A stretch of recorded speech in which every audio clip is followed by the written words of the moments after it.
네, 이번에 제가 총균세, 현대 세계 불평등에 대한 의문을 품다. 네. 원래는 이제 좀, 문서로 그냥 공유하면서 이제 얘기를 하려다가, 갑자기 필을 받아가지고 PPT를 정리하게 됐어요. 네. 그래서 아까운 나머지, 네, 한번 녹화를 해보도록 하겠습니다.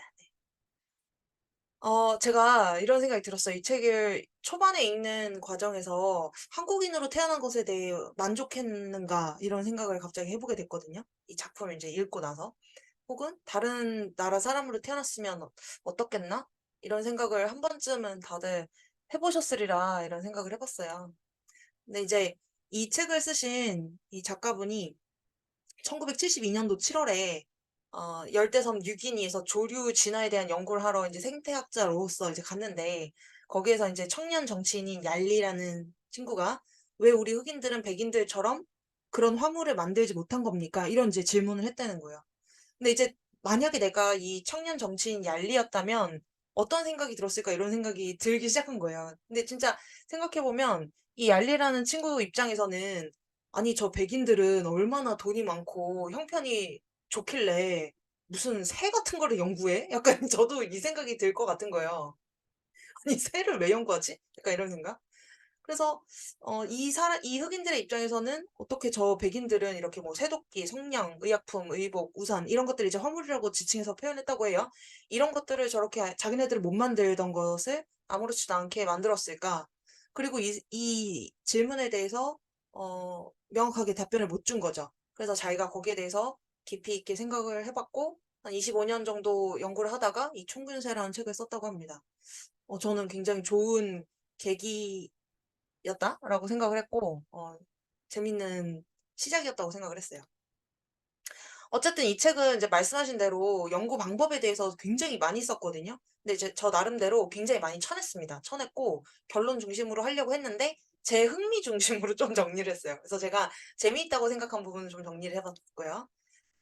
우선 보니까 인류에서 가장 평등했던 시기가 아무래도 수렵 채집민 시기였던 것 같아요. 이게 빙하기가 끝나고 BC 11,000년경까지는 모두 수렵 채집민이었고 별로 차이가 없었다고 합니다. 그런데 11,000년경부터 AD 1,500년까지가 대륙의 발전 속도에서 어떤 차이가 발생했던 시기였고, 그리고 1,500년경부터 기술적, 정치적 불평등이 막 발생해서 지금까지 이제 왔다라고 얘기를 해요. 그래서 이 책에서는 우리가 이제 살펴봐야 될 시기가 BC 11,000년부터 AD 1,500년까지 그 시기를 이제 봐야 된다 이렇게 얘기를 하고 있어요. 그러면 이 시기에 발전 속도의 차이가 왜 발생했는가? 그거를 이제 좀 정리를 해볼 텐데요. 수렵 채집민 사회와 정주영 사회의 뭐 차이 뭐 이런 것들이 이제 쭉 얘기를 나오는데, 우선 수렵 채집 사회에서 정주영 사회로 변화가 일어나게 됩니다. 근데 이제 우선 왜 수렵 채집 사회에서 식량을 생산하게 되는 정주영 사회로 이제 이동하게 됐는가에 대한 이야기가 뭐 여러 가지가 나와요. 근데 뭐 당연히 뭐 야생 먹거리가 뭐 감소했다, 뭐 작물을 먹는 것에 대한 보상이 증가했다, 기술이 발전했다 등등 이제 이야기가 나오는데, 마지막으로는 딱 나오는 게 식량 생산 자체를 안 할 수가 없게 되는 이제 그런 상황이 돼 버린 것으로 이제 설명이 나옵니다. 그러면은 이 정주영 사회가 되기 위해서 필요한 것들은 대체 무엇이었을까? 보니까 두 가지였다고 해요. 작물화랑 가축화가 반드시 필요했다. 자, 그럼 이제 첫 번째 작물화가 어떻게 되었는가에 대해서 설명을 하고 있는데, 우선 작물화는 이제 야생에서 이제 뭐 그냥 길바닥에 있는 걔네들 이제 풀떼기를 어떻게 하면 이제 농업으로 해서 키워서 먹을 수 있겠는가, 그거에 대한 얘기잖아요. 그런데 그 작물화하는 과정이 되게 설명이 지난하게 나와 있어 가지고 그건 다 빼버렸어요. 우선 작물화의 기준은 뭐 당연히 맛이 좋고 크기가 커야 된다, 뭐 키우기가 좋아야겠다, 뭐 이제 그런 것들이었습니다. 그래서 고대 뭐 농경민들이 뭐 가능하면 모든 식물들을 다 작물화하려고 노력을 했겠죠. 노력을 했는데 이게 특히 잘 된 지역이 바로 비옥한 초승달 지역이었다고 해요. 그래서 그 지역이 왜 잘 됐나 봤더니 어 우선 날씨가 이제 많이 받쳐줬다고 해요. 근데 그 날씨가 좀 저는 특이했는데, 겨울이 온난다 습하고 여름이 길고 더워서 뭐 하여튼 건조했다 그래요. 근데 이게 보니까 긴 건조기에 또 살아남았다가 비가 내리면 재빨리 성장을 재개할 수 있었다. 근데 그게 무슨 특성인가 했더니 아무튼 1 년에 한 번씩 자라고 죽고 자라고 죽고 이걸 반복할 수 있어야 됐다는 거예요. 그러니까 얘가 나무로 자라면 안 되고 1 년만 살고 딱 죽어야 된다는 거예요. 그래야지 얘가 쓸데없이 붉은 나무 뭐 잎사귀 막 풍성하게 자라고 이런 짓을 안 하고 그냥 알맹이만 쏙쏙 1년에 한 번씩 이렇게 하고 바로 죽어야 된다는 거죠. 그러니까 그런 식으로 해야지 이제 곡류가 많이 나오고 인간이 먹기가 좋은 뭐 그런 것들을 이제 만들어낼 수 있었다. 그게 좀 특이했어요. 그다음에 이제 두 번째는 야생 작물들이 좀 풍부하고 생산성이 높은 애들이 많이 나올 수 있었다. 그게 좀 재미있었고 또 세 번째는 자화수분 식물의 비중이 되게 높았다. 그래서 부모 식물의 어떤 장점을 유지할 수 있었다. 뭐 그런 내용이 나왔어요. 그러니까 이제 타화수분하면 그 부모 식물의 어떤 뭐랄까 특성이 유지가 되지 않아가지고 그 좋은 품종을 계속 이제 유지할 수가 없었는데 자화수분이 되니까 그 품종을 계속 유지할 수 있었더라. 뭐 그런 것들이 장점이었다고 합니다. 자, 그래서 근데 문제는 이거였어요. 비옥한 초수용달 지역이 뭐 거기도 좋고 근데 이제 미국 동부도 그러니까 이제 아메리카 대륙 얘기하는 거거든요. 그럼 거기는 왜 장물화가 되지 않았을까? 거기에 대한 이제 의문을 하는데 공통점은 둘 다 날씨가 좋기는 하지만 미국 동부 그러니까 아메리카 원주민들이 살던 그쪽에는 이렇게 작물을 할 수 있는 것이 없었다라고 얘기가 나왔더라고요. 그래서 야생 뭐 그쪽에서 야생 콩류, 서무식물, 과실수 이런 것들이 별로 작물화되기가 좋지 않았다. 이렇게 나왔어요. 그 다음에 정주영 사회가 되기 위해서 두 번째로 또 중요했던 게 가축화였습니다. 근데 여기서 가축화가 중요했던 거는 작물화를 시키기 위해서, 그러니까 뭐, 이게 동물의 노동력이 많이 필요했다고 얘기를 하는데, 그래서 여기서 가축화라고 하는 거는, 어, 우리가 지금 생각하고 있는 가축은 뭐, 저기 닭, 뭐 이런 애들 또 이제 포함을 하는 거잖아요. 근데 여기서는 45kg 이상 되는 이제 좀 덩치 큰 애들 이제 얘기를 하고 있는데, 저는 이 가축화하는 과정이 굉장히 재밌어서, 넣어봤어요. 전 재밌는 거를 넣었어요. 예. 자, 우선은 식습관이 되게 중요했다고 하는데 가축이 되려면 우선 가성비가 좀 좋았어야 됐다. 이렇게 나오더라고요. 그러니까 먹이를 가진 생물 자원이 그 환원되는 효율이 뭐 100%에 당연히 못 미친다. 근데 대개는 뭐 10% 수준이었다. 그래서 체중이 450kg인 소를 키우려면 옥수수가 4,500kg이 필요하대요. 그러니까 이제 그걸 먹고 4,500kg을 먹여야만 450kg의 소가 나온다는 거죠. 그러니까 그만큼 육식 동물을 만약에 450kg짜리를 만들려면 초식 동물 4,500kg을 먹여야 되고 그러려면 옥수수가 그거의 10배가 또 필요하다. 그러니까 당연히 이제 가성비가 안 나오고 굉장히 이제 비싸진다라는 거죠. 그래서 육식 포유동물은 식용으로 가축화될 수가 없다라는 얘기가 나와서 저는 이 총교세 읽었을 때 처음 알았어요. 아, 그래서 육식 동물이 가축이 될 수 없구나라는 거를. 네. 사자고기를 나중에 한번 꼭 먹어보고 싶은 생각이 있습니다. 그리고 이제 두 번째는 생장률에 대한 얘기가 나왔는데, 아, 이게 또 빨리빨리 자라야 되는구나. 그래서 고릴라랑 코끼리가 뭐 먹는 거는 괜찮은데 15년을 기다릴 수 없구나. 아, 그래서 뭐 그것도 이제 문제였고, 인공 번식 가능성. 그러니까 좀 교미가 안 되면 예, 새끼를 못 치잖아요. 그래서 이제 치타 같은 게 뭐 가둬두고 나서는 이제 뭐 짝짓기가 안 된다고 그러네요. 그다음에 이제 네 번째는 너무 사나우면 안 된다. 그래서 회색곰이나 물소는 초식 동물이긴 한데 사람을 이제 죽이려고 하기 때문에 키울 수가 없다. 그런 것들. 그다음에 다섯 번째는 너무 또 신경이 예민하면 안 되고 뭐 가젤이 막 엄청 뛰어다닌대요. 그래가지고 막 아주 벽에다가 막 자기 뿔을 박아가지고 자살을 하는 그런 특성이 있다고 합니다. 그다음에 이제 여섯 번째는 개인주의적 성격이 있대요. 그래가지고 얘네들을 이제 모아놓고 키워야 되잖아 어쨌든. 근데 이제 자기 개인 고유의 영역이 필요한 동물들의 경우에는 스트레스 받아가지고 또 못 산다 그러고 또 뭐 또 무리지어 사는 동물들은 또 그래도 좀 키울 법한데 걔네들도 가끔 가다가 개인주의적인 어떤 세력권이 필요한 때가 있으면은 또 못 산대. 예, 그래가지고 또 안 된대요. 그러니까 이런 것들이 다 갖추어진 상태에서 가축이 될 수 있는 동물들이 많지 않았다는 거죠. 그러다 보니 이 가축화가 될 수 있는 동물들이 많지가 않아서 근데 이제 그게 또 우연히 유라시아 지역에 많이 몰려 있었다는 거예요. 어. 그래가지고 이제 후보종, 그러니까 이제 45kg 이상의 어떤 그 동물들, 가축이 될 수 있는 동물 후보군 중에서 가축화가 될 수 있던 14종들이 있었는데 그 중에서 13개가 13종류가 유라시아에 분포되어 있었다. 그리고 이제 사하라 이남의 아프리카를 보니까 여기엔 동물 엄청 많잖아요. 뭐 그 아프리카에 뭐 동물 많잖아요. 뭐 기린도 있고 뭐 하여튼 많을 것 같은데 걔네들의 경우에는 동물은 많은데 가축화 될 수 있는 애들은 하나도 없었다. 0%였대요. 예, 그러네요. 그래서 가축화에 가장 많이 성공했다. 자, 그래서 우선 유라시아가 성공했던 이유는 작물화와 가축화가 우선 잘 된 것으로 볼 수가 있겠습니다. 자, 그 다음에 또 다른 요소가 위도였던 걸로 나와요. 각 대륙의 주요 축, 이거 제가 책에서 지금 사진 찍어왔는데, 보니까 유라시아는 동일한 위도대에 전 세계에서 가장 긴 땅을 위치하고 있어서 가축이나 작물이 신속한 전파 속도를 보여주고 있대요. 그러니까 이게 그 가축이나 작물이 막 이동했다라는 뜻이라기보다는 그 가축이나 작물 같은 것들이 가축화될 수 있다, 뭐 작물화될 수 있다라는 그런 사실들이 전파될 수 있었다라는 거죠. 그런데 이제 문제는 비옥한 근데 이제 같은 위도상에 동서로 왜 그런가 봤더니 동서로 늘어서 있는 지역들은 낮의 길이도 똑같고 계절의 변화도 똑같아서 질병, 기온, 강우량들이 비슷하니까 거리가 멀지만 유사한 식물들을 키울 수 있었다는 거예요. 근데 반면에 예를 들어서 이제 남북 아메리카 같은 경우에 보면 멕시코에서 옥수수를 키우는데 캐나다는 훨씬 춥잖아요. 그래서 만약에 그 옥수수를 캐나다로 가져가도 기후가 다르기 때문에 자랄 수가 없다는 거죠. 마찬가지로 동물들도 캐나다에서 사는 동물이 멕시코 와서 살 수는 없다는 거죠. 왜냐면 너무 더우니까. 그래서 그런 식으로 어, 위도가 같으면 되게 좀 유리한 것들이 있었다. 근데 이제 아프리카랑 남북 아메리카 같은 경우에는 위도가 다른 것들이 굉장히 좀 이런 가축이나 작물의 어떤 전파에 좀 유리하지 않았다라는 것이 한계였다라고 얘기가 나옵니다. 그래서 이제 막 이런 예시가 막 나오고 있어요. 자, 그 다음으로 또 요인이 나오는 게 문자였습니다. 근데 이제 초기 문자에 대한 정보가 나오는데 초기 문자 체계는 사실 뭐 그 일반인들이 쓰라고 한 거는 아니었다 이렇게 나와요. 그래서 이제 문자 기능이 뭐 몇 가지 기능으로 이제 제한이 있었고 소수의 필경사들만 그 역할을 하고 있었다.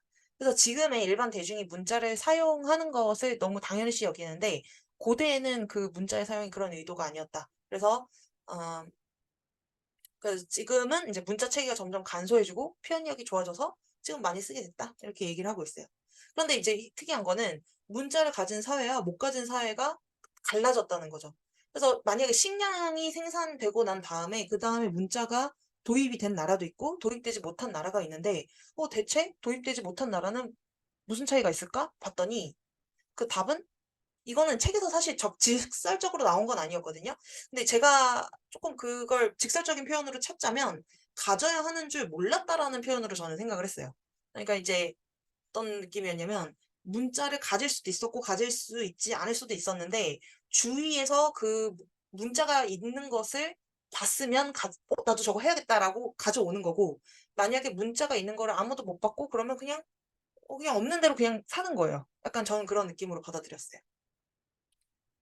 자, 그래서 유라시아가 성공할 수 있었던 이유는 어떤 문자가 또 있었다라는 거를 이제 여기다 정리를 한번 해봤는데, 근데 그 다음 챕터에서 발명에 대해서 굉장히 많은 얘기를 해요, 이 작가가. 근데 이 발명에 대해서 제가 곰곰이 생각을 해봤어요. 발명을 갑자기 왜 이렇게 많이 얘기를 하지? 문자 얘기 나온 다음에. 근데 이제 발명 얘기를 좀 개연성을 맞게 좀 제가 다시 정리를 해보자면, 우선 발명을 제가 네 가지로 한번 정리를 해봤습니다. 첫 번째는 발명은 필요의 어머니이다 라고 한번 써봤어요. 그러니까 이 챕터에서 실제로 이렇게 다 표현이 나온 건데 실제로 우리는 일반적으로 필요는 발명의 어머니라는 표현을 써요. 그렇죠. 생각해보니까 그죠. 그러니까 필요하니까 발명한다. 맞죠? 네, 그러니까 필요가 먼저 선행을 해서 그러니까 발명을 하는 거지 이런 식으로 일반적으로 생각하는데 이 챕터에서는 발명은 필요의 어머니다라는 식으로 거꾸로 써놨거든요. 근데 이제 왜 그런가 봤더니 실제로는 인간들이 그냥 발명하고 싶은 인간들이 그냥 쪼물떡쪼물떡 하면서 그냥 발명을 해놓는다는 거예요. 그냥 그냥 괜히 발명을 해놓고 그 다음에 그 쓸모를 찾는다는 거죠. 필요를. 이거 근데 어디다 쓰지? 이렇게 그 다음에. 그래서 이런 식으로 이제 표현을 쓴 것 같아요. 예시로 나온 게 재밌는 게 토마스 에디슨의 축음기였어요.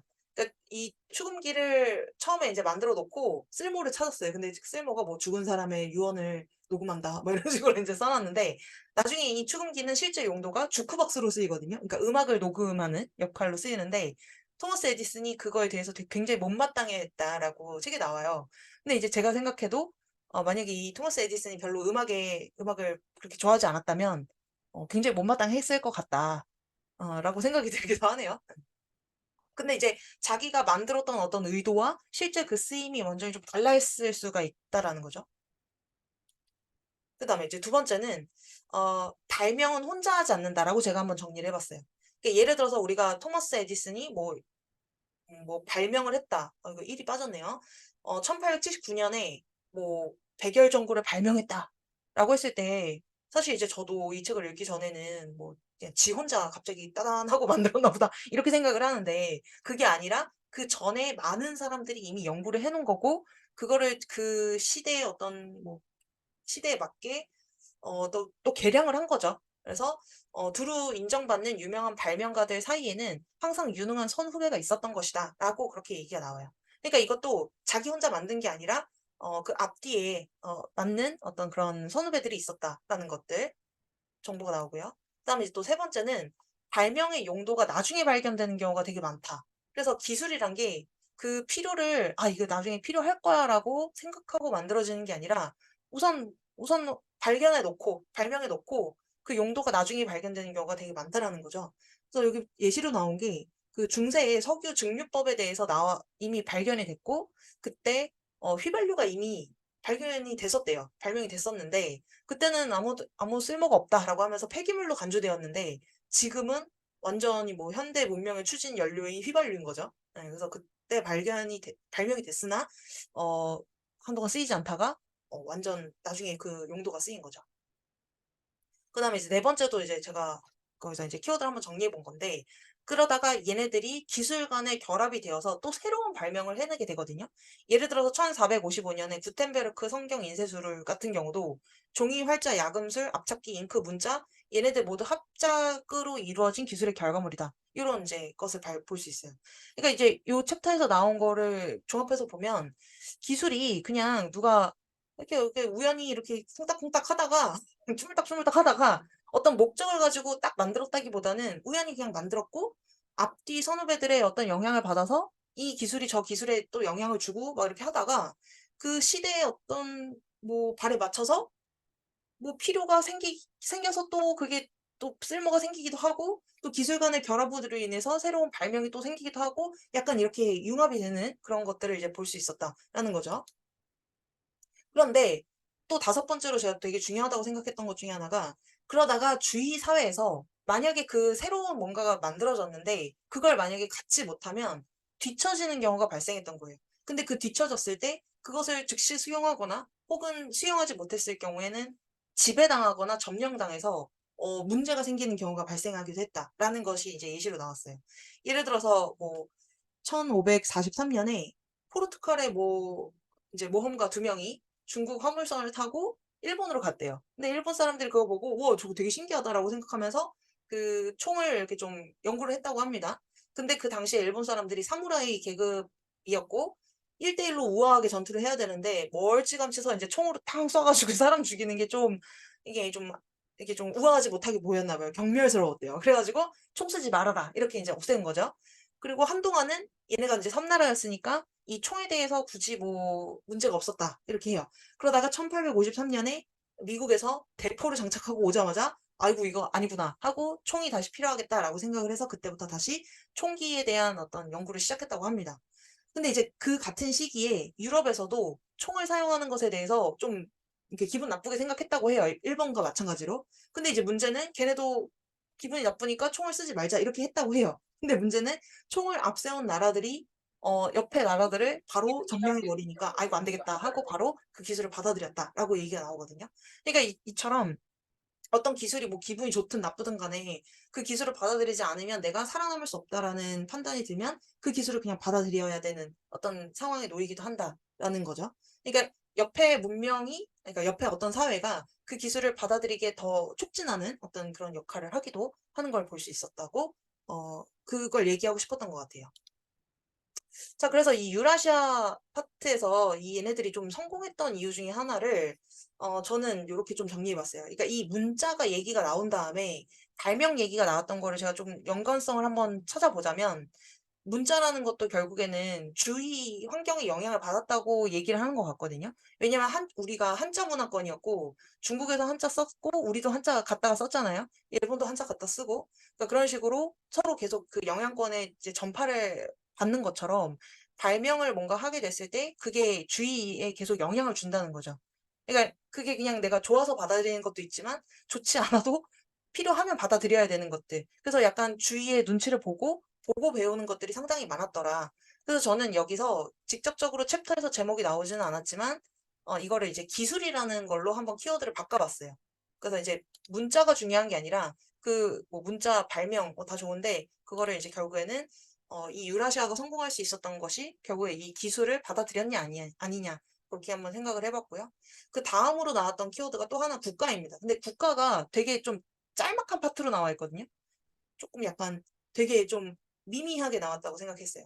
하여튼 좀 설명을 드리자면 그 국가가 되기까지의 뭐 부족 단계, 뭐 시족 단계 어쩌고저쩌고 이렇게 나오는데 좀 정리를 해보면 우리가 이미 뭐 많이 아시겠지만 국가 단위로서 어떤 중앙집권 체제까지 이제 만들어지게 됩니다.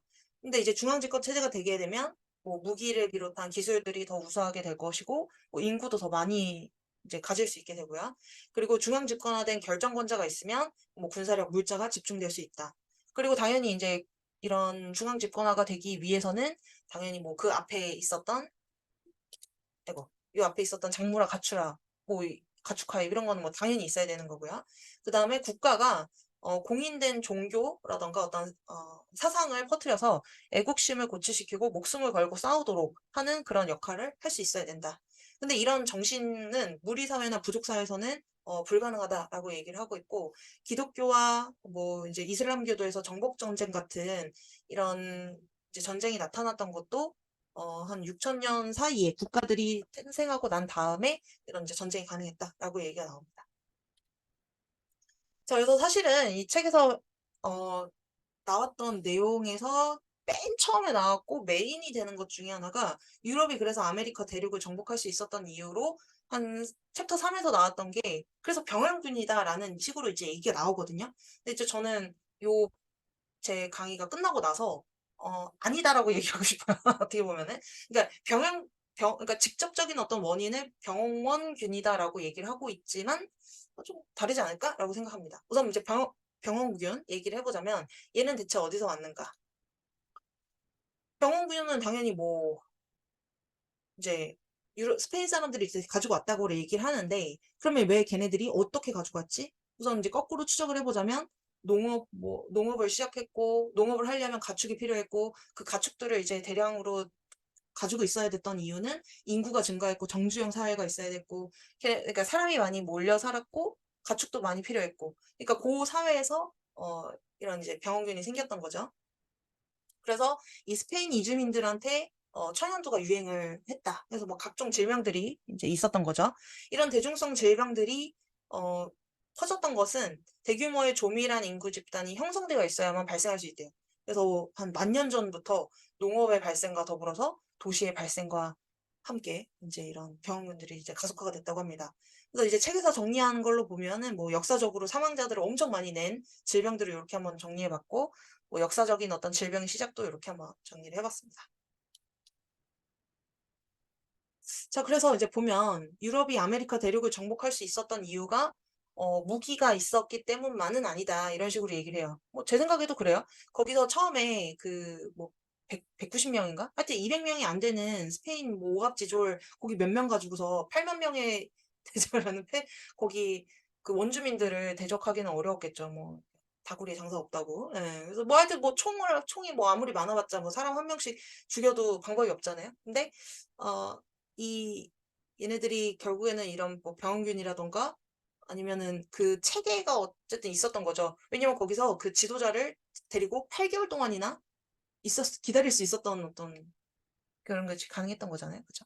그러니까 본국에서 지원군이 올 때까지 기다릴 수 있었던 그런 것들. 그래서 이제 문자, 기술, 중앙집권적 정치 체제 이런 것들이 이제 가능했고 그리고 인류 근대사에서 주로 사망 원인이었던 천연두, 인플루엔자, 결핵, 말라리아, 패스트 이런 것들이 어 이제 있어서 정복을 할 수 있었다.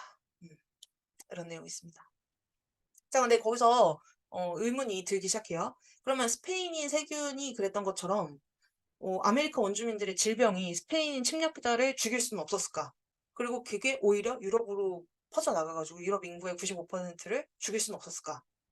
뭐 이런 이제 질문이 듭니다. 그런데 여기서 보니까 이제 답변이 바로 나오게 해 봤어요.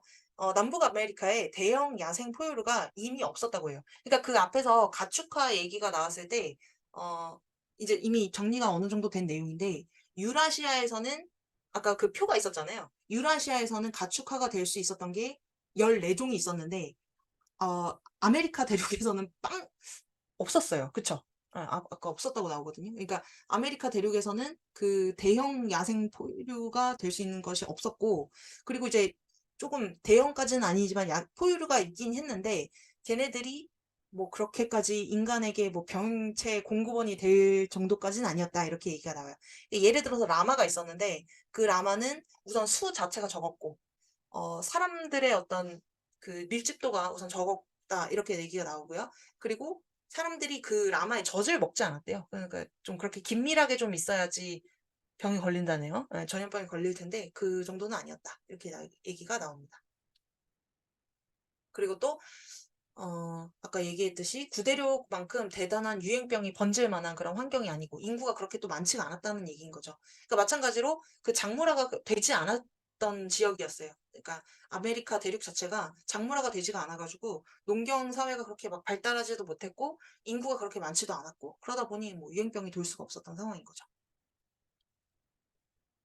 자, 그래서 유럽이 아메리카 대륙만 그런 식으로 정복을 한 게 아니고, 여기서 보면은 원주민들을 몰살시킨 여러 가지 지역이 있었어요. 그러니까 태평양의 이제 섬들, 그리고 오스트레일리아 원주민, 남아프리카의 코이산족 등, 여기서 사망률이 50%에서 100%가 됐다고 합니다.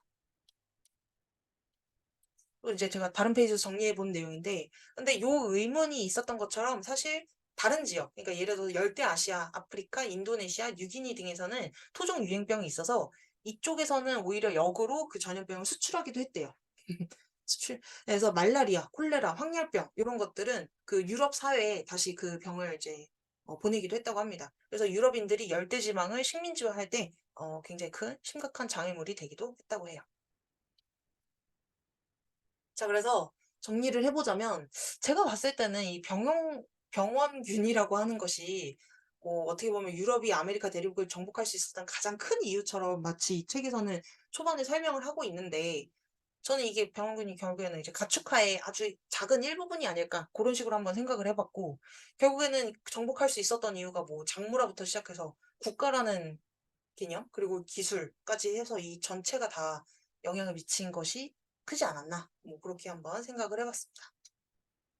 자, 그래서 이제 정리를 했어요. 한 페이지 정리. 예, 그래서 이제 유럽이 아메리카 정리할 수 있었던 거는 여기서부터 여기까지, 뭐 관료 체계가 있었고, 기술이 있었고, 우선 그다음에 뭐 금속이 있었고, 군사 기술 같은 것이 있었고, 그리고 아메리카를 포함해서 다른 뭐 아프리카 쪽이 발전이 늦었던 이유는 우선 가축화, 작물화인데 작품화라고 돼 있네요. 예, 이런 것들이 이제 잘 안 돼서 이제 문제였다. 그리고 위도의 문제로 인해서 그 어떤 기술이나 어떤 작물화가 전파되는 것에도 한계가 있었다라는 것들. 근데 이제 의문이 나왔던 부분이 전 되게 좋았다고 생각하거든요. 뒤쪽에 보면은, 그러면 같은 유라시아 대륙인데 중국이 왜 유럽한테 추월을 당했을까? 그죠? 예. 그래서 기술의 선두주자에 있었어요. 예를 들어서 1405년에 1433년까지 7차례의 그 배가 중국을 떠나서 항해를 할 정도로 기술력이 엄청 좋았거든요. 이거는 이제 콜럼버스가 그 항해하기 훨씬 전이에요. 50년 전인데. 근데 왜 중국이 먼저 이렇게 신대륙을 발견하지 못했을까? 그렇게 생각을 한 거죠. 근데 이제 보니까 답변을 이랬어요. 유럽은 만성적인 분열이 있었고 중국은 만성적으로 이렇게 통일하려는 분위기가 있었더라. 그래서 콜럼버스가 이제 이탈리아인이었는데도 그 유럽의 여러 나라 군주들한테 이제 설득을 해서, 내가 이제 신대륙을 찾으러 간 게 아니죠, 처음에는. 애초에 이제 인도를 찾으러 간 거였죠, 무역을 하려고. 그래서 스페인도 다니고 포르투갈도 막 구걸을 하러 다녀요. 그러다가 이제 마지막에 스페인의 왕실의 후원을 받아서 인도 항로 개척하라고 거꾸로 방향으로 갔다가 우연히 이제 신대륙을 발견한 겁니다. 그래서 이렇게 유럽이 어느 정도 분열이 되어 있어서 여러 가지 옵션이 좀 가능했다, 이렇게 이제 얘기를 하는 거죠. 그래서 여기서 나오는 표현이 최적 분열의 법칙이다라고 얘기가 나왔어요. 그래서 혁신이라는 게 분열이 어느 정도 최적의 중간 정도에 머문 사회에서 가장 빠르게 일어난다, 그래서 지나치게 통합되었거나 혹은 너무 분열된 사회에서는 불리하게 작용한다라는 표현을 여기서 쓰고 있는 것 같아요. 음 그래서 저는 여기서 최적 분열이라는 표현이 나와 있어서 좀 재밌었던 것 같아요. 왜냐면 이 표현이 좀 모순되지 아니 모순된다 그래야 되나? 그러니까 그 앞에서는 국가라는 걸로 점점 커져야 된다. 그러니까 왜냐면 수렵 채집인 단계, 뭐 부족 사회 단계는 너무 작아서 안 돼. 이렇게 했지만 국가 단계로 점점 커져야 되긴 하지만 그렇다고 해서 중국처럼 그냥 완전히 아스 다 통으로 그냥 이렇게 되면 안 돼. 어느 정도는 또 분열이 돼 있어야 돼. 약간 이런 식으로 또 얘기하는 거거든요. 그래서 어느 정도는 분열이 필요하다. 이렇게 얘기하고 있는 거고요. 그리고 또 두 번째 의문이에요. 같은 환경인데도 경제적으로 차이가 나는 건 또 어떻게 볼까요? 이렇게 얘기하는 거죠. 그랬더니 여기에 대해서는 인간 제도가 문제가 되는 것이다. 이렇게 얘기합니다. 뭐 예를 들어 대표적으로 남한과 북한, 서독과 동독 이런 이제 예시들이 있는 거죠. 그러니까 이런 것들은 아무래도 훌륭한 제도들, 뭐 법률 체계와 계약 집행, 사유재산권 보호 등 이런 것들이 문제가 됐던 것이라고 볼 수 있다. 이렇게 얘기를 하고 있습니다. 자, 그래서 저는 이 책의 처음 질문이 이거였죠. 현대 세계의 불평등에 대한 의문을 푼다라는 질문에 대해서 이게 제목이 총균세잖아요. 그래서 이 제목을 좀 바꿔야 되지 않나라는 생각을 우선 하고요. 그러니까 뭘로 바꿔야 될까는 좀 고민을 해봐야 되겠지만 우선 만약에 제가 바꾼다면 제목이 좀 길어지겠습니다만은 장물화와 가축화 이렇게 재미없는 제목이 될 것 같아요. 예. 그래서 하여튼 이렇게 제가 봤을 때는 아니면 뭐 기술의 전이 뭐 이렇게 재미없는 제목이 되겠지만 하여튼 요 위도 뭐 국가, 최적 분열, 제도 뭐 이런 것들이 전체적으로 더 중요하지 않을까라는 생각을 해 보면서 네, 오늘 내용을 좀 정리해 보도록 하겠습니다. 네. 이상 마치겠습니다. 아.